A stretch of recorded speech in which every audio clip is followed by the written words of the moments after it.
તો ગાઈસ અત્યારે આ મધ્ય ગુજરાતની પ્રથમ હોસ્પિટલ અહીંયા રોડ પરથી પણ દેખાઈ રહી છે, જે સરદાર એસ્ટેટની નજીક આવેલી છે. એ ટૂંક સમયમાં આ બનીને 2027માં તૈયાર થઈ જવાની છે. 300 બેડની હોસ્પિટલ છે, મધ્ય ગુજરાતની હાર્ટની પ્રથમ હોસ્પિટલ. તો હેલો ગાઈઝ, અત્યારે અમે આવ્યા છે લેપ્રેસી ગ્રાઉન્ડ, જે વડોદરાના પૂર્વ વિસ્તારમાં કાર્ડિયાકની સરકારી સૌથી મોટી હોસ્પિટલ 300 બેડવાળી બની રહી છે. લગભગ 2027ની અંદર આ હોસ્પિટલ બની જવાની છે.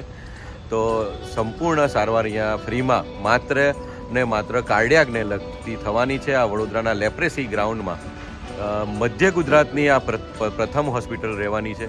તો અહીંયા અમે આવ્યા છે, આપને બતાવી દઉં કે આ હોસ્પિટલ શું છે અને કેવી બની રહી છે, આપને બતાવું. તો ગાઈઝ, આપ આ જોઈ રહ્યા છો વડોદરાના પૂર્વ વિસ્તારમાં લેપ્રેસી ગ્રાઉન્ડની અંદર આ સૌથી મોટી કાર્ડિયાક એટલે છાતીને લગતા, હાર્ટને લગતા જે રોગો છે તેની હોસ્પિટલ અત્યારે આ બનવા જઈ રહી છે. લગભગ 2027ની અંદર આ બનીને તૈયાર થઈ જશે. 300 બેડની આ હોસ્પિટલ છે, મધ્ય ગુજરાતની પ્રથમ હોસ્પિટલ છે આ બની રહી છે. તો ગાઈઝ, આ નજીકથી તમે જોઈ રહ્યા છો સુંદર હોસ્પિટલ, આ કાર્ડિયાકને લગતી સરકારી હોસ્પિટલ અહીંયા બનવા જઈ રહી છે. 2027માં આ હોસ્પિટલ બનીને તૈયાર થઈ જશે.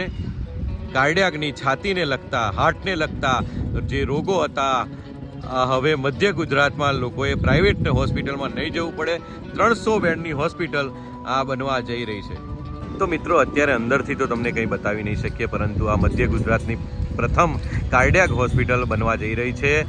યોગેન્દ્ર વ્લોગ્સમાં આ તમને પહેલો વિડીયો જોવા મળી રહ્યો છે. પહેલો વિડીયો જે મધ્ય ગુજરાતની પ્રથમ કાર્ડિયાક હોસ્પિટલ જે 300 બેડની 2027માં પૂરી થવાની છે.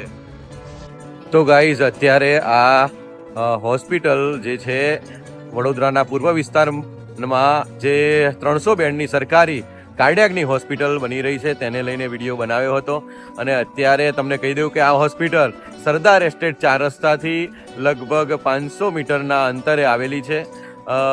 આજવા રોડ વિસ્તારમાં આવેલી છે અત્યારે આ હોસ્પિટલ, અને ટૂંક સમયમાં 2027માં પૂરી થવાની છે. મધ્ય ગુજરાતની હાર્ટની પ્રથમ હોસ્પિટલ બનવા જઈ રહી છે મિત્રો.